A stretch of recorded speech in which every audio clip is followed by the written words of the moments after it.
Yang pertama saya lihat tuh apa? Ada nggak beasiswanya gitu. Karena kalau saya rasa ya, mungkin kalau kuliah kita orang kayak saya gitu ya. Kalau kuliah kita nggak bayar sendiri, itu ada rasa rugi gitu. Selamat datang di podcast Jiwa Berbicara. Jelajahi pikiran, pahami kehidupan. Nah, teman-teman sobat berbicara, dari episode 1 sampai 3 kita kan udah bahas terus nih tentang ranah bisnis, dari yang POV CEO sampai ke HR. Nah, kali ini kita agak melipir-melipir dulu ke ranah pendidikan, karena kayaknya masanya tuh pas banget gitu di fase-fase penerimaan mahasiswa, penerimaan siswa juga kan. Nah, kali ini narasumber kita adalah seorang alumni dari kampus terkenal di Indonesia, yaitu ITB. Siapa sih yang nggak tahu ITB gitu kan ya? Nah, Akang ini namanya Rahman Mustaqim. Beliau mendapat beasiswa, berbagai beasiswa sampai dengan fast track langsung ke S2 dan sedang lanjut ke S3-nya nih, sekarang lagi proses gitu. Kita langsung tanya-tanya aja ya ke Kang Rahim Mustaqim ya. Oke. Halo Kang Rahim. Halo, ya. Makasih banyak udah datang ke podcast sama-sama, ini Nisa, ya. Makasih juga udah diundang kan. Iya. Boleh langsung kenalin dulu aja Kang. Oh ya, halo semua. Kenalkan saya Rahim Mustaqim. Mungkin tadi sudah dijelaskan oleh Kanisa ya terkait background bagaimana Ustaz. Mungkin boleh dijelasin lagi aja Kang, Akang ini lulusan mana, tahun berapa, juga jurusannya gitu. Oke, boleh. Jadi saya itu lulusan dari teknik sipil. Untuk spesialisasinya saya ambil sumber daya air. Itu saya pertama masuk awal tahun 2017 untuk S1. Untuk S1-nya gitu ya. Nah, katanya ya teman-teman, jadi Kang Rahim ini fast track nih ke S2-nya gitu. Iya. Ke S2-nya berapa tahun kan? Kurang lebih 5 tahun ya berarti. 5 tahun fast track, ya. langsung S2. Gelarnya langsung 2 ya. Iya, kita aja 2. Nah, itu kan nggak gampang ya teman-teman. Maksudnya untuk fast track ini tuh hanya orang-orang tertentu yang ditakdirkan bisa fast track gitu. Jadi kita gali pengalaman dari Akang Rahim ini. Iya, nah, kalau dari Akang pas awal-awal kuliah S1, sebetulnya kepikiran nggak, oh bakal fast track, kayaknya gue bakal ngejar nih jadi mahasiswa fast track gitu? Nggak ada. Nggak kepikiran sama sekali ya. Karena dulu saya nggak tahu itu ada program seperti itu ya, fast track ya. Kecuali kebetulan begitu masuk, pas menjalannya ternyata ada penawaran untuk lanjut fast track nih kalau tertarik gitu. Ya, seperti itu. Oh, penawarannya pas di tengah-tengah udah kuliah gitu? Iya, mungkin deket-deket saat mau lulus ya, mungkin semester 6 kalau nggak salah. Semester 6. Semester 5, semester 6 gitu. Itu tiba-tiba ada dari TU saya tuh ngabarin, itu barangkali ada mahasiswa yang berminat gitu ya S1-nya untuk melanjutkan fast track. Nah, itu kita diminta untuk mendaftar gitu. Nah, kebetulan saya kemarin waktu ada program pembukaan fast track sempat dipercaya buat jadi ini ya, semacam panitia untuk ngurusinnya itu. Ngurusinnya Kang ditunjuk langsung oleh dosen. Mungkin tata usaha ya di sana ya. Langsung staffnya ya. Iya, staffnya mungkin. Pas pertama Kang dikasih tahu info itu gimana perasaannya? Apa kayak langsung pengen? Jadi gue pengen, atau kaget dulu atau gimana gitu, bingung? Mungkin lebih ke arah bingung ya, karena waktu itu kan pikiran belum terbuka ke arah dunia kerja ya. Jadi saya nggak punya bayangan gitu, nanti setelah lulus mau masuk mana nih. Cuman yang saya lihat ini kan fast track ini lumayan menguntungkan gitu ya. Oh, ini kita 5 tahun udah dapat gelar misalkan ya, gelar ST, gelar MT-nya udah dapat 3. Terus yang kedua mungkin di luar itu, jadi selain dapat gelar juga sebenarnya ada ego dalam diri sendiri gitu kan. Kebetulan kan saya waktu itu punya pacar gitu ya, dan saya rasanya agak mungkin lebih pede lagi gitu kan kalau misalkan lamar pacar saya tuh udah ST, udah MT kayak gitu. Keren nih gue gitu jadi ya. ada motivasi tersendiri gitu ya di luar. Kebanggaan gitu ya. Sendiri, iya seperti itu. Aduh. Terus pas akhirnya Akang ditunjuk jadi panitia gitu, proses ke arah menjalani fast track itu prosesnya gitu Kang, apa harus ada urus berkas kayak gitu-gitu? Gimana Kang prosesnya gitu? Jadi mungkin kalau menurut saya mungkin sebelum kita bahas yang seleksi beasiswa fast track, kita mulai dari yang S1 dulu nih. Boleh. Kan pasti teman-teman pada penasaran ya, kok kalau saya lihat ini kan kadang masih ada beberapa mungkin orang tua yang bingung gitu kan, anaknya kuliah tapi nggak ada dana dan sebagainya gitu kan. Nah, waktu saya S1, jadi sebenarnya beasiswa itu banyak, cuman dia infonya itu kadang nggak terbuka. Makanya kita yang harus mencari gitu. Nah, khusus untuk kasus saya, itu dulu saya daftar beasiswa namanya beasiswa bidik misi, yaitu untuk beasiswa prestasi tapi untuk orang yang tidak mampu. Ya, itu seleksinya langsung dari sekolah gitu, dibantu sama pihak sekolah waktu itu ya. Kebetulan emang sekolah saya bahkan di SMA 1 Sumedang itu cukup aktif tuh untuk menggembor-gemborkan beasiswa tersebut. Ya saya sebagai orang yang mungkin yang kurang ya, saya tertarik buat daftar gitu kan, ikut prosedurnya dan lain-lain. Cuman ini saran dari saya ya, itu dari sekian beasiswa yang saya dapatkan, itu ada satu hal yang penting yang perlu dijaga, yaitu kalau untuk di dunia akademik itu udah pasti nilai rapor kita atau misalkan transkrip kita itu harus dijaga tetap baik gitu ya, tetap bagus gitu. Karena itu gerbang utamanya itu adalah rapor kalian gitu. Jadi begitu saya daftar di ITB kan waktu itu ada namanya jalur SNMPTN. Nah, yang diadukan itu adalah nilai rapor. Beasiswanya rapor, gitu kan. Nah, terus S1 di ITB waktu itu sebenarnya kan bidik misi ini kalau nggak salah dia gratis, biaya kuliah gratis. Nah, full sampai lulus. Nah, cuman kalau dia udah lewat 4 tahun dia nggak ditanggung. Pokoknya dia 4 tahun maksimal. Nah, ya. Kalau dia lewat 4 tahun dia lulus ya tanggung sendiri. Nah, udah itu ada kalau di ITB sendiri dia itu dapat uang saku kurang lebih 1 juta. 1 juta atau kadang 900.000 ya. Nah, tapi per bulan. Tapi ini beda-beda, mungkin ITB berapa, nanti Unpad berbeda, mungkin di kampus lain berbeda gitu ya. Nah, sekarang kalau kita hitung-hitungan, anggaplah 1 juta atau 900.000 per bulan.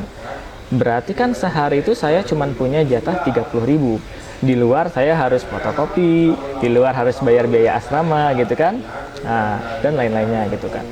Nah, kebetulan dulu waktu saya asrama itu, saya bayar 250.000, berarti kan bersihnya itu cuma 750. Makin berkurang kan uang jajan saya. Nah, alhamdulillah asrama saya itu dekat sama warung makan. Dulu saya sempat hemat-hematnya itu makan itu nasi 2.000, tempe 2.000, 4.000 sekali makan. 4.000 sekali makan, murah banget. Tapi kalau saya makan di kampus sekali makan 15 sampai 20. Habis uang saya gitu kan, nggak selamat ya kalau gini terus. Saya mikirnya, aduh kalau saya bertahan gini terus bisa busung lapar gitu kan. Aduh udah kacau lah gitu. Nah, nanti yang penting ya, kan beasiswa untuk kuliahnya udah ada. Untuk biaya hidupnya ya alhamdulillah membantu ya. Nah, sisanya gimana gitu. Biasanya itu di kampus-kampus kita tuh punya celahnya sendiri buat mencari, mencukupi kebutuhan sehari-hari gitu kan. Nah, saya juga ada nih waktu di ITB gitu kan. Saya kan kasusnya, oke, untuk hidup ada nih, uang saku, ya bersihnya 7,5 gitu kan. 7,5 kalau asrama, waktu di Jatinangor saya nggak asrama, saya di rumah deket 1 juta gitu kan. Tapi buat lain-lainnya, buat saya main dan lain-lain itu kan nggak ada tuh. Nah, di situ saya daftar, ada yang namanya RFID, itu beasiswa makan gratis itu. Nah, jadi dia modelnya RFID ini, satu hari kita dikasih jatah makan besar 15.000. Nah, 15.000 itu bisa ditabung. Jadi kalau hari ini kita nggak makan 15.000, besoknya kita punya 2. Nah, gitu ya. 15, besoknya 30 nih uang kita. Nah, besoknya lagi berarti 45 gitu. Tapi itu dalam sebulan kuponnya harus dihabiskan gitu. Nah, jadi kurang lebih 15 kali 20 ya. 15 kali 20 itu. Berapa tuh? Ya segitu lah, Kang. Kurang lebih ya 300 ya mungkin ya. 300 ya. 300.000 ya. Ya, 300.000 kan lumayan buat makan. Itu buat makan. Nah, terus ada lagi. Nah, ini sefrugal-frugalnya saya dulu ya. RFID dapat. Itu di kampus itu dulu ada jam 9 sampai jam 10 itu di kampus Cece Barat. Itu buat teman-teman yang belum tahu ya, yang di ITB mungkin ini bisa-bisa mungkin takutnya rame tuh warungnya. Dia masih gratis katanya. Jadi di Cece Barat ya. Cece itu apa, Kang? Jelas nggak? Ya? Cece itu apa? Cece itu sentral. Aku lupa namanya. Apa ya Cece ya? Gedung Cece. Menyebut apa aula? Ya, mungkin Gedung semacam gitu. gedung ya. Gedung Cece Timur, Cece Barat. Saya lupa ya. Barat, Timur. Oh, Cece Timur. Di Cece Timur tuh ada warung. Saya lupa nama warungnya apa. Jam 9 dia buka. Dia kasih ada porsi makan gratis. Yaitu nasi goreng, rawon, sama satu lagi mungkin sop ya, bukan soto. Nah, kayak gitu. Jadi tapi itu cuman circle tertentu yang tahu gitu, nggak semua orang tahu. Oke. Ini lucu berarti benar Kang. Berarti Iya, dari dari tadi disebutnya apa ya? Voucher makan gratis. Ya RFID kan, voucher makan gratis lah gitu. Nah itu tuh hanya di kampus ITB aja berarti Iya, itu di kampus ITB, di kantin. diadakan itu. Iya, kita makan di kantin ini pokoknya 15.000, kita pilih apa aja bebas gitu kan. Kantin sana apa. Di luar voucher itu ada mungkin warung yang menyediakan makanan gratis gitu kan. Yang itu salah satunya yang di Cece Timur itu, dia buka tiap pagi. Saya sampai dulu pernah bolos kelas kimia ya buat makan di situ. Oh iya. Iya, karena lumayan ya perbaikan gizi gitu kan, gratis lagi ya. Saya sampai buru segitunya gitu. Atau itu Cece Timur. Kalau sebenarnya teman saya sempat bilang pagi-pagi tuh ada yang kasih nasi kuning gratis, tapi nggak keburu karena dia terlalu pagi ya, jam 6 ya, masih tidur. Bener-bener jiwa mahasiswa banget Kang. Jam 6 Cece Timur. Kalau Senin Kamis itu biasanya untuk berbuka Salman. Sama ITB ada bagi nasi kotak gratis. Aduh udah sampai begitu. ITB segitu banyaknya yang berbagi ya, banyak donatur ya. Pokoknya udah, yang penting kita, kalau saya ya mindsetnya ya, kalau kuliah itu ya, yang penting masuk dulu ya. Kalau bisa masuknya itu ya tadi ya, kita masuk beasiswa dulu. Beasiswa mungkin kita usahakan sebisa mungkin kita cari biaya apa namanya, semesterannya apa namanya, UKT-nya gratis gitu. Kalau ada yang menawarkan uang saku, alhamdulillah juga itu kan. Nah nanti sisanya pasti teman-teman bisa cari sendiri di dalam. Entah melalui jalur yang tadi saya sebut ya, frugal living kayak gitu ya, sampai cari pelosok. Ada yang mungkin dia kenalannya teman-teman pebisnis gitu, kayak gitu. Mungkin sambil kuliah sambil jualan juga. Jadi banyak cara ya untuk survive di dalam. Dari gitu. S1-nya aja Kang ceritanya udah seru ya menurut aku. Itu. Beda banget sama tapi dunia. Kalau ngalaminnya kasihan gitu ya rasanya. Kalau ngalaminnya tuh rasanya kayak Pas menjadi proses itu mah iya. sabar-sabar gitu ya. Iya, Cuma tapi jadi cerita lucu keren loh. Lucu, iya. Bener-bener. Tapi kita Gak semua mahasiswa ITB merasakan itu juga kan? ya mungkin nggak semua, tapi banyak juga yang merasakan. Iya, gitu kan. iya sih. Tapi itu keren sih dari S1-nya aja gitu. Iya. Lanjut Kang, gimana tuh alurnya? Nah yang kedua tadi kan dari S1 ya, itu mungkin kehidupan secara general ya, generalnya seperti itu. Survivalnya. Terus kan ada tawaran dari jurusanku ya, itu siapa aja yang mau, mungkin dia tawaran ada nggak yang mau lanjut magister atau S2 gitu, langsung gitu. Jadi cuma 1 tahun. Brandingnya tuh cuma 1 tahun, tapi sebenarnya belajarnya tetap 2 tahun. Cuma di combo ya sama yang S1 ini gitu. Nah itu yang pertama saya lihat tuh apa? Ada nggak beasiswanya gitu? Karena kalau saya rasa ya, mungkin kalau kuliah kita orang kayak saya gitu ya. Kalau kuliah kita nggak bayar sendiri, itu ada rasa rugi gitu. Karena nanti begitu saya kerja, saya mungkin ada pikiran, saya dulu ngeluarin berapa nih? Harus balik modal gitu ya. Karena saya harus balik modal gitu kan. Oke, harus balik modal gitu. Tapi kalau beasiswa rasanya tuh yang lalu-lalu tuh hasil struggle worth it ya gitu. Ya, worth it lah gitu melihat tuh. Nah, pas saya lihat ada nih ternyata, tapi nggak ada biaya hidup. Cuman adanya itu pembebasan uang kuliah aja, UKT gitu ya. Uang UKT. Kalau bayar itu 13,5 per semester. Nah, untuk proses seleksinya kan saya langsung dikontak nih sama TU dari MPSDA jurusannya ya, suruh nawarin ke angkatan saya yang mau kan. Ya udah saya tawarin ke semuanya gitu. Awalnya itu mungkin bilangnya mungkin ya. Nah ini kan kenapa saya bilang tadi kan untuk menjaga nilai akademis tetap baik ya. Ini untuk survival di dunia pendidikan ya, nilai akademis tetap baik gitu.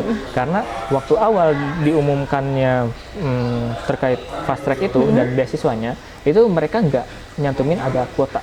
Jadi saya kira semuanya tuh bakal masuk gitu kan. Iya, pertanyaan aku itu apa ada kuotanya? Nah iya, kita nggak dikasih tahu tuh ada kuotanya gitu ya. Ya udah daftar semua gitu kan.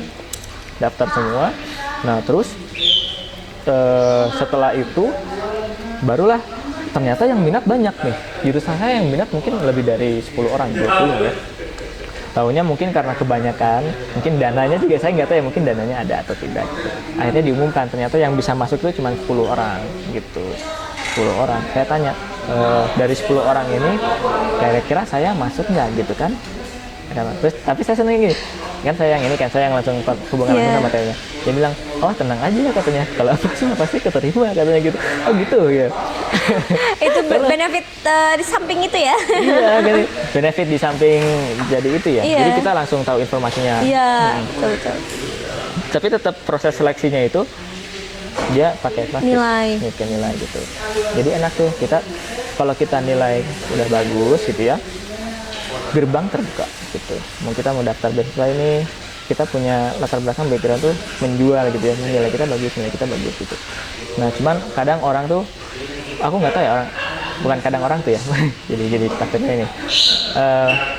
Jadi mungkin ujungnya ini kan proses pendaftaran ya, beasiswa ataupun masuk kuliah gitu kan. Tapi proses berdarah-darahnya itu di belakang gitu. Iya sih. Ya, jadi kalau misalkan tadi kita pertama S1 mau masuk kuliah, itu orang yang mungkin keterima itu dia udah berdarah-darah mungkin dari SMA kelas 1-nya ya, kelas 1, kelas 2, kelas 3 berdarah-darah, nilainya bagus, keterima, makanya dia enak gitu ya jalurnya kan. Oh, seakan-akan kira, oh dia nggak dites gitu, nggak SBMPTN, dia tiba-tiba masuk gitu kan, masuk kayak gitu.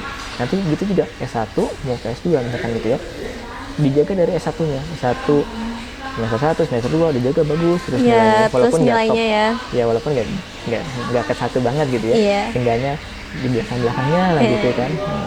Terjaga. Jadi misalkan ada opportunity kayak tadi ya, ada fast track itu, begitu diaduin nilai ya kita udah pede dong. Tenang gitu ya, udah pede. Proses kita udah panjang berjuang, akhirnya keterima gitu. Itu yang fast tracknya gitu. Oke, kan dari tadi kan Akang highlight berarti transkrip, nilai pokoknya harus dipertahankan gitu ya. Dari semester 1-nya juga sampai ke akhir gitu. Nah, kalau boleh tahu nih Kang, emang rata-rata nilai Akang tuh berapa gitu untuk jadi bayangan gitu buat teman-teman ya? Yang S1 ya, S1 S2 gitu ya. Kalau jujur ya, dulu kan S1 tuh TPB, ada tahap persiapan bersama tuh, itu selama 1 tahun. Itu saya mungkin IPK 3 ngepas gitu kan. Karena emang susah itu ya mungkin ya, karena TPB di ITB tuh, itu kan dia dari berbagai macam SMA tuh masuk ke sana tuh ya. Ada yang SMA-nya bagus, ada yang SMA-nya mungkin bagus tapi kurang lah gitu ya. Nah itu di sana disetarakan lah kemampuan, misalkan kemampuan pembelajaran materi dasarnya gitu ya, matematikanya, fisikanya, kimia, biologi dan sebagainya gitu ya. Biologi nggak ada, bahasa Inggris ya, bahasa Inggris dan lain. Nah itu tempat penyetaraan gitu. Yang SMA-nya udah bagus itu mungkin buat dia sepele gitu, tapi buat yang kayak kita misalnya ya, itu kita hidup dan mati gitu. Itu benar-benar hidup dan mati kayak gitu.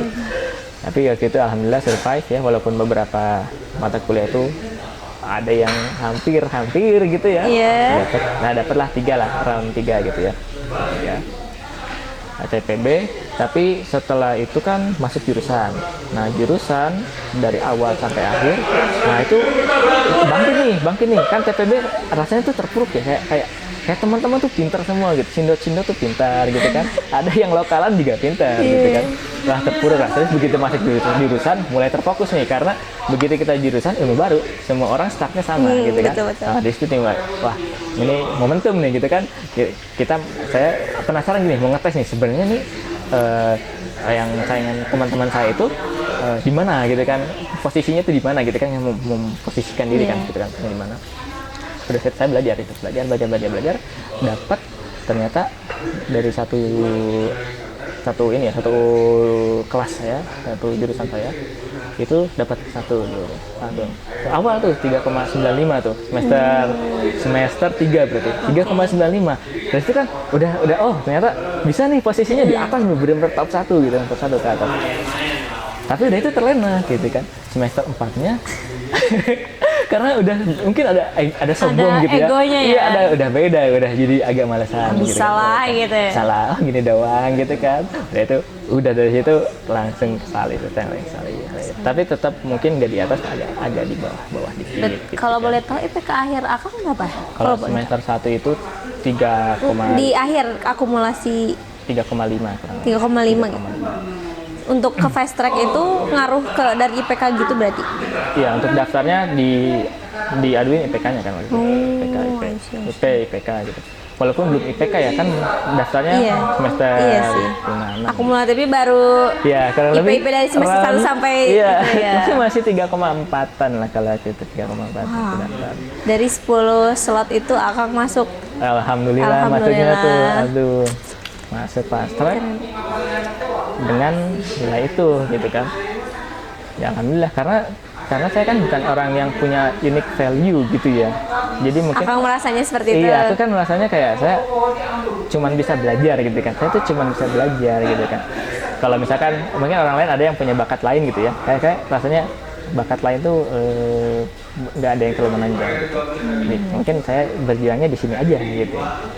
Karena kita mah jalurnya jalur kayak belajar banget gitu ya, jalur usaha gitu ya, nggak ada Iya, jalur iya. bakatnya jadi Ini di luar kita bicara soal sukses di dunia kerja ya, Iya. karena ini beda lagi. Gitu. jadi kan Akang tadi udah nge-spill ya sebelumnya kalau ternyata beasiswa di yang fast track S2 ini nggak nge-cover nih, dan tidak meng-cover prinsip Akang yang tadi harus Iya, betul, harus bisa betul. gitu kan. Aduh, Nah, iya. terus opsinya apa nih Kang?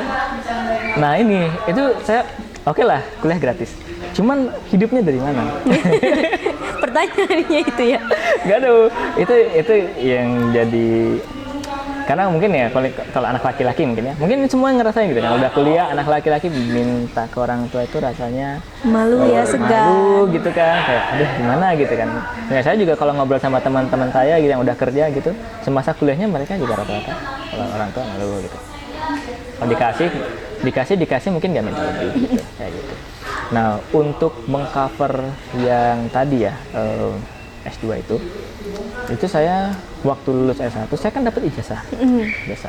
Nah ijazah ini kebetulan alumni itu bukan begitu saya lulus kan saya masuk grup alumni nih. Nah di grup alumni itu bertebaranlah info lowongan kerja gitu kan. Itu saya mutusin oke, S2 boleh, saya sambil kerja gitu kan, sambil kerja deh gitu kan.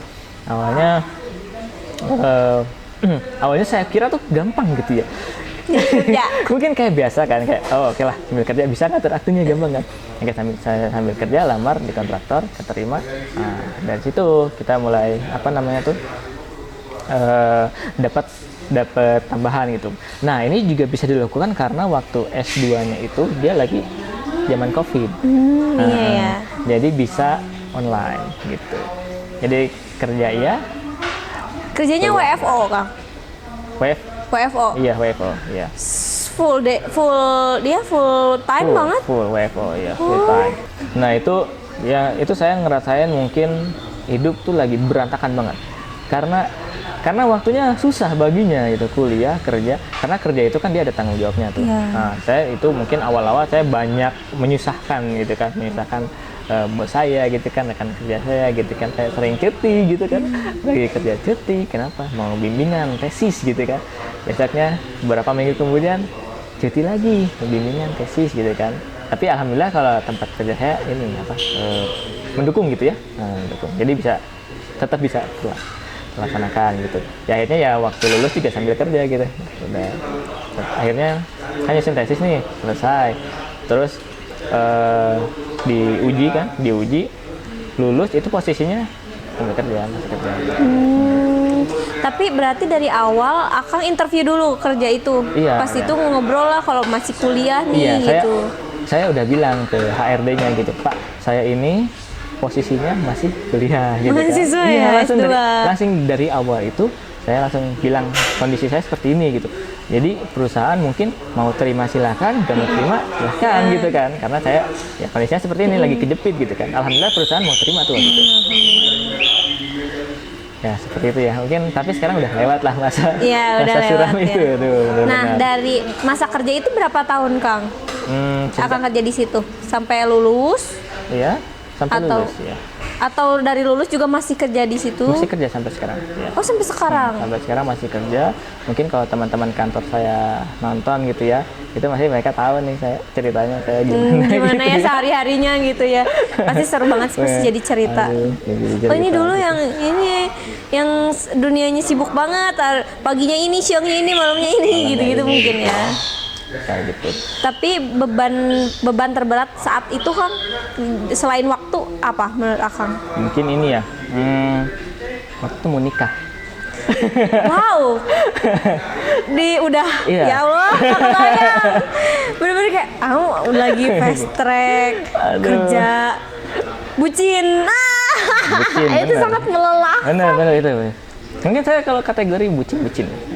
Iya benar. Terus gimana Akang mengatur ketiganya? Ya susah pasti ada masanya berantem. Ada enggak gitu. Terus gitu. dari Akang tapi menurut Akang melewati itu setelah Akang melewati nih ya. Iya. Pas masa itu mudah gak sih atau gimana? Mungkin waktu itu benar-benar ya kan ini sampai beruban kayaknya gara-gara itu semua ya. Udah mulai putih ya. Jadi waktu itu kan kerja masih S2. Terus nah ini mungkin ke personal ya. Ini kan istri saya kebetulan mau keterima juga nih di S2-nya di Jepang gitu kan. Waduh, di Jepang, ya. saya mau ke Jepang. Saya kan was-was ya sebagai laki-laki gitu kan. Aduh nanti ya ke Jepang nemu yang lebih ganteng lagi atau gimana. Oke, ada insecurity sendiri ya. Insecurity gawat ini kan. Tapi Akangnya lucu loh ya teman-teman karena jadi kayak jodoh itu cerminan ya. Akangnya kan juga ya penggila beasiswa. Ternyata pasangannya juga bahkan ke luar negeri langsung kalau pasangannya ya. Nah, Ini itu. menghadapi konflik beasiswa tuh nggak gampang ya menurut aku ya teman-teman, kayak deg-degannya, insecuritiesnya, terus tuntutan dari beasiswanya juga. Nanti aku mau nanyain tentang tuntutan beasiswa ya Kang di sebelum. Terus juga percintaannya, pasangannya wah itu banget gitu Aduh, teman-teman. ya, Nah, memang. karena aku tertarik kepikiran nih Kang, kayak kan beasiswa nggak mungkin mereka ngasih hanya membantu cuma-cuma gitu Kang. Pasti ada tuntutan tersendiri dari pihak pemberi beasiswanya gitu. Nah, kalau yang Akang jalani gimana Kang? Yang saya itu kebetulan nggak ada. Oh, nggak ada, jadi hanya fokus kuliah aja gitu. Terus ya. Jadi yang pertama bidik misi itu nggak ada tuntutan harus apa gitu ya. Yang kedua itu beasiswa S2 kan namanya Ganesha Talent Assistantship gitu ya. Itu 100% biaya kuliah, tapi dia nggak ada tuntutan. Setelah lulus silakan. Beneran membantu ya. Beneran membantu. Nah, terus yang ketiga kan saya mau lanjutkan rencananya lanjut lagi. Nah, saya daftar juga gimana cari beasiswa yang nggak ada tuntutannya juga. Kan kalau dari dalam negeri mungkin ada LPDP ya. Ya, itu tuntutannya banyak sekali. Ya mungkin ini kan dia ada kewajiban harus pulang gitu kan. Nah, Selain itu dan tuntutan lainnya selama menjalani ya mungkin itu ya saya juga belum terlalu paham Ya, gitu ya. oke. LPDP seperti apa. Tapi yang saya rasa gitu, kalau ada tuntutan seperti itu, walaupun nanti saya misalkan balik lagi nih ke Indonesia, itu rasanya tetap ada kekangan gitu, kayak Membawa nggak bebas, nama ya. nggak bebas gitu rasanya. Jadi kita- Membawa citra. Iya, kita mau berkreasi gimana, ingetnya ke belakang terus gitu, karena ada utang, rasanya ada utang gitu. Ada embel-embel gitu ya kan? Ya kayak gitu. Akhirnya saya daftar namanya beasiswa Max gitu kalau di Jepang itu ada. Itu dari Kementerian Pendidikan dan Kebudayaan. Gitu. Oh, gitu. Dari kementerian juga Iya, ya? Kementerian Pendidikan dan Kebudayaan Jepang tapi. Akang itu searching sendiri, nyari-nyari sendiri apa gimana? Iya, itu searching sendiri. Nah, jadi gini cerita lucunya. Oke. Istri saya kan keterima di Jepang ya. Nah, saya cari kampus yang deket istri saya juga. Tapi yang mungkin karena saya bukan suami ya, nyarinya yang bergengsi lah gitu ya, agak. Kan saya lulus dari situ, mungkin ijazahnya saya bisa pakai buat lamar kerja atau misalkan atau balik lagi gitu kan kerja di perusahaan saya seperti itu kan bebas gitu. Nah itu saya cari-cari tuh kampus yang sekitaran kampus istri saya gitu. Nah, dapat nih nama kampusnya itu Nagoya University namanya. Itu di prefektur Nagoya. Jadi kalau dari kampus istri saya di Gifu, itu kurang lebih 50 kilometer. Itu deket kalau kita pakai kereta deket. Oke, itu nggak shock ya, kirain deket banget gitu, ternyata jauh ya. Iya. Oke, lanjut kan? Alhamdulillah. Nah, itu Nah itu kita balik lagi ke yang tadi ya, jaga nilai akademik itu tetap baik gitu. Karena gini, itu beasiswa masuk ke kampus Universitas Nagoya, kan saya daftar dokter nih, habis S2 udah daftar dokter, itu terbuka 4 orang dari mungkin siapa aja yang daftar ke kampus itu. Oke. Iya. Ya 4 orang itu. Jadi mungkin Indonesia daftar, dari Malaysia mungkin ada yang daftar, dari negara lain mungkin ada yang daftar. Terbuka Beneran cuma 4 slot aja? 4 slot aja. Nah, dari 4 slot itu, makanya ini kan kalau kita akademik baik, kita punya ide menjual itu lebih didengar, lebih dipercaya gitu. Jadi akademiknya bagus. Yang kedua pasti kan, nah kebetulan kalau di beasiswa Max itu, kalau saya kan daftarnya itu Max-nya itu langsung dari kampusnya. Jadi saya daftar kampusnya, nanti kampusnya yang akan mendaftarkan ke Max-nya itu atau ke Kementerian Pendidikannya gitu. Jadi saya cukup daftar di kampusnya aja gitu. Nanti yang ngurusinnya kampusnya, beasiswanya itu. Nah itu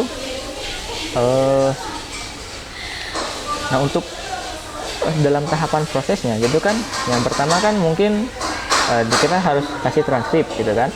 Yang kedua kita harus punya research plan. Terus mungkin yang ketiga kita harus punya semacam rekomendasi kan. Kalau saya dari dekan dan dari supervisor gitu. Dekan dan supervisor. Lalu mungkin yang lain-lainnya mungkin ada sertifikat bahasa Inggris. Terus ada surat keterangan sehat, ya perintilannya gitu. Tapi itu yang paling utama tadi kan akademiknya bagus kan? Akademiknya bagus. Terus kita bikin research plan nih. Research plan-nya menarik nggak buat profesor yang nanti kita akan ajukan jadi pembimbing kita nanti gitu.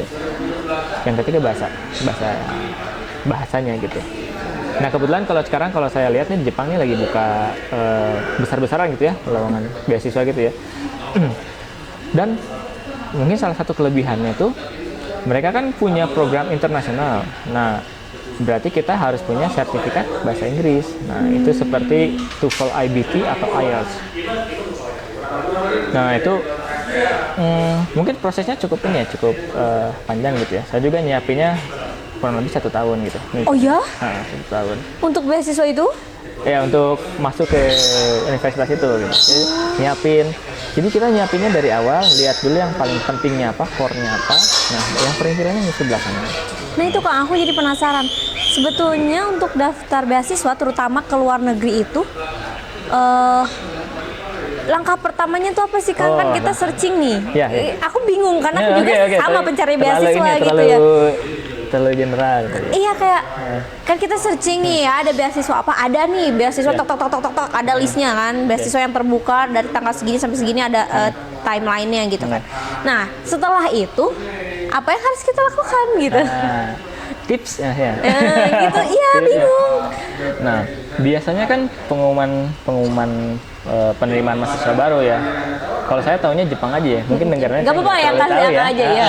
Itu dibuka di Desember biasanya, Desember atau misalkan April ya, kurang lebih Februari April gitu ya. Kalau saya kan ngincarnya tuh yang intake-nya itu di bulan September. Nah, jadi informasi itu sulit kalau misalkan kita ngandelin orang lain gitu ya. Karena biasanya walaupun dari institusi sendiri mungkin mereka ngumumin 1 bulan atau 2 bulan sebelum. Nah setelah kita baca kan kita kan pasti mikir nih yang dilengkapinya kan banyak banget ya. Banyak banget ya.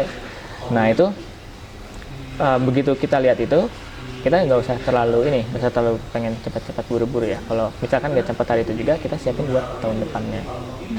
Biasanya persyaratannya nggak jauh beda. Jadi yang pertama itu kalau dari Jepang sendiri itu yang pertama yang harus kita siapkan itu adalah sertifikat bahasa Inggrisnya dulu kalau program internasional, karena menurut saya itu yang paling utama, yang paling core ya, Inggrisnya dulu. Kebetulan kalau misalkan kan ini berkaitan dengan biaya lagi ya kan, uang. Tes bahasa Inggris itu kan IELTS itu 3 juta sekali tes kalau berhasil. IBT juga mungkin around 3 juta ya kalau berhasil. Misalkan kampusnya tuh minta 7 atau minta 6 setengah. Kalau kita gagal sekali kita pay lagi dong 6 juta gitu kan. Pay lagi 9 juta. Nah ngakalinnya gimana gitu. Kalau saya kebetulan waktu itu di rekrutmennya kan dibaca nih. Jadi dia minta nih semacam sertifikat bahasa Inggris. entah TOEFL IBT, entah IELTS, entah yang setara. Setara di situ tuh kan umum gitu setara kan. Oh ada ya, opsi setara itu Iya, ada. setara. Kalau misalnya kayak petesol gitu, Nah iya. ada. Apa? Petesol yang kayak gitu-gitu nggak ada Iya nggak sih? mungkin ada kayak gitu. Ada yang muslim. Nah setelah itu saya baca yang setara ini, saya kontak langsung TU-nya gitu, tata usaha di Jepangnya. Selain 2 tadi, kira-kira apa yang bisa? Mereka langsung nawarin Duolingo. Duolingo ya, iya. Duolingo saya cek, ternyata tesnya cuma 1 juta. 1 jutaan. Oke. Dengan saya posisi udah kerja kan, ya 1 juta nggak apa-apa ya. Masih lah, masih terjangkau gitu. Terjangkau ya, 1 juta. Itu juga saya nyiapin sebelum tes mungkin 2 bulan lah, karena saya nggak bagus banget lah bahasa Inggrisnya, biasa gitu. Biasa tuh biasa-biasanya gitu ya. Masa sih? Iya. Percaya kayaknya aku. Yang penting tuh pas batas minimalnya Passing grade-nya ya. lewat gitu kan. Nah itu saya itu tes Duolingo di proyek gitu lagi ngasih kerja itu ada sambil kerja. Tapi kalau yang Akang tadi kan katanya Akang daftar dulunya ke kampusnya dulu, baru dari kampusnya ke yang Max-nya itu. Nah itu tuh gimana Akang bisa daftar kuliahnya dulu? Apa Iya. gimana? Nah itu kita harus cari programnya yang seperti itu. Jadi memang kalau kita lihat ini ada penerimaan nih doktor, PhD atau S2 gitu, kita lihat nih dia tuh kita daftar ke sana udah include beasiswanya atau belum gitu. Nah, kalau sekarang saya ngelihatnya repot gitu ya, beasiswa dulu baru kampusnya gitu. Walaupun mungkin sebagian orang bisa gitu ya, atau kampus dulu nanti beasiswanya gitu. Saya takutnya kalau kampus dulu beasiswanya nggak dapet. Kalau beasiswanya dulu kampusnya kan nggak dapet. Takutnya ada gitu.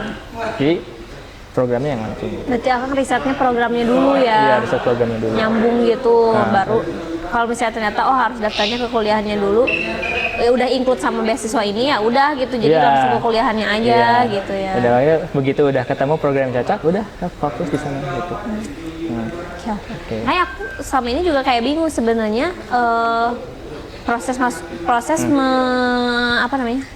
meraih beasiswa itu kemana dulu gitu, ke beasiswanya kah apa ke kampusnya, karena kan ada yang langsung beasiswa tuh minta LOA ya kan, Iya, LOA-nya betul. kan. Nah itu gimana tuh yang masih kayak nggak kebayang Bingung gitu, kan? masih Iya. bingung kayak gimana. Oh berarti memang ada yang dari kampusnya dulu daftar itu Iya, gitu dari ya. kampusnya dulu langsung daftar.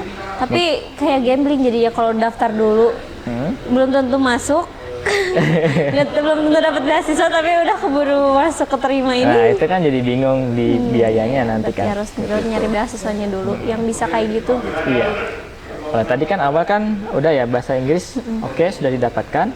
Yang kedua itu kontak profesornya. Jadi kita dari program yang kan daftar dokter gitu ya.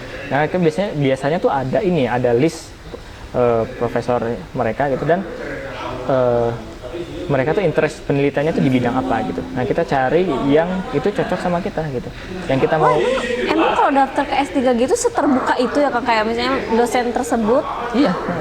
membuka penelitian ini gitu? Iya. Oh maksudnya seperti ini. Jadi Atau bidang beliaunya? bidang beliau. Oh. Jadi misalkan tadi kan saya mau daftar di Nagoya gitu kan, di Nagoya. Terus mereka emang buka PhD seperti itu kan, pendidikan PhD. Nah, terus mereka memberikan brosur, semacam brosur gitu ya. Jadi dosennya tuh ada banyak, terus bidang penelitian mereka, keahliannya di bidang apa aja. Nah, di situ kan kita mulai cocok logi gitu ya, mencocokkan, oh saya cocoknya dengan bapak ini, cocoknya dengan bapak ini. Nah, kalau kita ada ngerasa cocok, kita kontak langsung, kita email. Oke, oh gitu ya. Oke. Kebayang nggak teman-teman kira-kira? Prosesnya panjang juga tetap. Cuma at least dengan obrolan ini tuh dari yang kita buta banget tahu gitu langkah pertamanya apa, karena gak semua orang tuh menurut aku ya, manusia tuh tipenya beda-beda. Ada yang harus dikasih tahu dulu baru dia bisa bergerak. Ada yang dia emang terbiasa bergerak sendiri, nyari sampai ke pelosok-pelosok gitu. Ada yang kayak gitu. Kebetulan karena aku orangnya yang harus aku nyari pun gak ngerti gitu. Jadinya harus banyak ngobrol sama yang udah berpengalaman, dan dari obrolannya kayak oh berarti memang cari beasiswa tuh kayak gitu caranya. Oke Kang, dari kan yang Akang bilang tadi kalau beasiswa yang Max ini nggak ada tuntutan apa-apa sama belajarnya, hanya menyelesaikan studi aja berarti. Menyelesaikan studi. Berapa tahun Kang? 4? Kurang lebih 3. Oh 3 kalau di.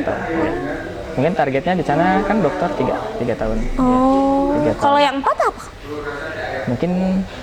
Mungkin kampus-kampus Eropa ya. Oh, beda ya. Kalau di Jepang itu 3 ya, aku baru tahu. Iya, setahu saya 3 ya. Teman-teman saya juga beberapa yang lanjut di Jepang 3 tahun di sana. Oh, I see. Aku nggak akan terkendala bahasa gitu S3 loh. Nah ini ya pasti terkendala. Iya. Ya belajar, harus belajar. Tapi kalau misal di Nagoya gitu, kan Akang tekniknya ke arah sipil kan, tetap ya? Masih selinear jurusannya, penelitiannya? Mungkin sama-sama sipil lah. Oh, masih lingkup Iya. sipil gitu. Iya. Pembelajaran di sananya, Akang udah kebayang nggak nantinya tuh apa bahasanya full Jepang atau full English atau? Kalau saya sih mungkin kebayangnya full Inggris ya, full Inggris sana.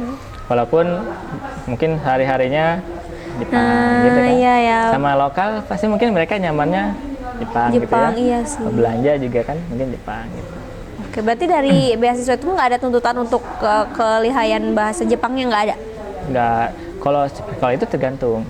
Jadi kita daftar programnya itu memang international student atau dia yang harus bahasa Jepang gitu ya. Oh, kalau ke negara yang bahasa nomor satunya negara tersebut gitu ya, bahasa negara tersebut itu ada yang internasional, ada yang enggak Iya, gitu ada ya. yang internasional, ada yang enggak. Aku baru tahu gitu kan. Iya. Oke. Kan kalau mungkin ya, tapi enaknya misalkan saya kalau bandingkan ya Jepang gitu kan sama ke Eropa mungkin atau ke Amerika gitu ya, kampus-kampus yang bagusnya gitu ya. Itu termasuk prosesnya itu termasuk simpel, masuk simpel. Ya. Jepang tuh. Harus simpel. Iya, Karena tadi kita kan seleksinya tuh yang pertama cuman butuh ini ya, yang benar-benar mengeluarkan biayanya itu adalah yang bahasa Inggris Bahasa tadi, Inggris, bahasa Inggrisnya oke. aja. Terus setelah itu kan kalau misalnya proses mengontak dosen kan mereka cepat, kalau Gmailan tuh rasanya kayak WA kayak kita cepat balasnya tuh. Nanti begitu mereka oke nih, mereka mau jadi pembimbing kita gitu kan. Nah, ya udah kita mengajukan mengajukan ke kampusnya, supervisornya bapak ini gitu ya, bapak ini. Nanti diseleksi lah gitu ya secara administratif tadi. Nah, seleksi administratif masuk, nanti ada seleksi yang namanya wawancara online tapi email. Cuman dikasih pertanyaan email, kita jawab. Setelah itu ada wawancara Zoom meeting. Nah, tapi itu setelah wawancara itu, yang saya rasa juga wawancaranya nggak terlalu teknikal ya. Nah, cuman kenapa kamu milih kampus ini gitu kan? Kayak saya jawabnya ya dengan ini, dengan jawabnya apa? profesional gitu ya. Kenapa? Akang jawabnya apa? Ya karena kampus ini apa namanya, melihat background saya gitu kan, dan melihat keahlian apa, saya rasa ini itu pilihan yang tepat saya kira. Oke. Padahal Itu juga sebuah tips. Itu juga sebuah tips ya teman-teman. Menjual, Bagaimana menjawab pertanyaan wawancara beasiswa. Nah, aku jadi kepo nih Kang. Menurut Akang kan kadang terhambat nih teman-teman Gen Z, Gen Alpha ini yang mau daftar beasiswa tuh merasa dirinya tuh nggak cukup pintar gitu. Pendapat Akang gimana dengan stigma itu? Itu perlu dicoba sih, karena belum tentu. Kayak tadi kan memang walaupun akademik itu gerbang utamanya, tapi selama kita punya unique value tadi ya, kan saya kan nggak unik ya, mungkin yang lain mungkin lebih punya unique value-nya, yang penting administrasinya lolos gitu kan, terus apa yang mau kita jual gitu. Misalkan saya research tentang tsunami gitu ya, bapaknya nggak tertarik nih, ada anak yang biasa aja ternyata risetnya tuh yang bener-bener menarik gitu menurut profesornya gitu, bisa jadi yang dapat Gitu ya. Nah, jadi gitu ya teman-teman, dari tadi udah dibahas nih dari S1 menjalannya seperti apa, lanjut fast tracknya seperti apa, prosesnya juga lanjut sekarang pekerjaan dulu nih ya kan, kepotong pekerjaan. Dan juga sekarang lanjut ke S3, bagaimana sih sistem penerimaan beasiswa, persyaratannya juga udah dijelasin semuanya. Nah, kalau misalnya kalian ada punya pertanyaan-pertanyaan lain, mungkin bisa langsung aja diketik di kolom komentar buat sesi selanjutnya nih, barangkali kita punya narasumber lagi yang sama-sama gila beasiswa juga. Nah, satu hal aja deh Kang, aku mau nanya untuk kata-kata hari ini deh dari Akang sendiri gitu. Kata-kata hari ini ya, mungkin lebih ke ini ya, keajaiban itu ada bagi orang-orang yang percaya. Itu aja. Keren. Berarti memang ternyata teman-teman, kalau dari Akang sendiri kan Akang percaya bahwa keajaiban itu pasti ada. Tuhan itu baik gitu ya. Rezeki itu udah diatur. Iya, rezeki itu udah diatur. Jadi kalau mau beasiswa, mau mimpinya tinggi, nggak apa-apa. Mimpi dulu aja, terus bergerak, cobain dulu aja gitu kan ya Kang. Paling segitu aja untuk episode kali ini karena isinya udah daging banget. Takutnya kalian semakin pusing malah nggak jadi nyari beasiswanya ya. Jadi lebih baik kita tutup sampai sini di podcast Jiwa Berbicara. Sampai jumpa di episode selanjutnya. Bye.